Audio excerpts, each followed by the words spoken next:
तर भाजप युवा मोर्चाच्या कार्यकर्त्यांनी काँग्रेसच्या कार्यालयावर केलेल्या हल्ल्याचा विरोधकांनीही निषेध केलेला आहे। डॉक्टर आंबेडकरांच्या विषयावरून लक्ष हटवण्यासाठी भाजपनं हल्ला केल्याचा आरोप काँग्रेस आमदार विजय वडेट्टीवार यांनी केला।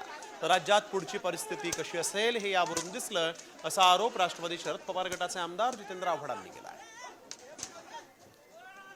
हे प्रकरण डायव्हर्ट करण्यासाठी झालेलं आहे। कारण आता हे अंगलाट आलं, देशात निषेध होत आहे, परदेशात निषेध होता उद्या बाबासाहेबांचा अपमान केल्यामुळे। त्यामुळं यांनी या विषयाला डायव्हर्ट करायसाठी आमचे कार्यालय तोडफोड करणं सुरू केलं आहे, असा आमचा स्पष्ट आरोप आहे।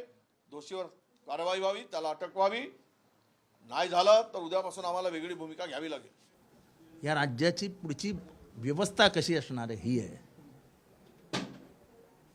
इथे नागपूरला अधिवेशन चालू आहे, मुख्यमंत्री महोदय संवाद रासला पाहिजे असं म्हणतायत।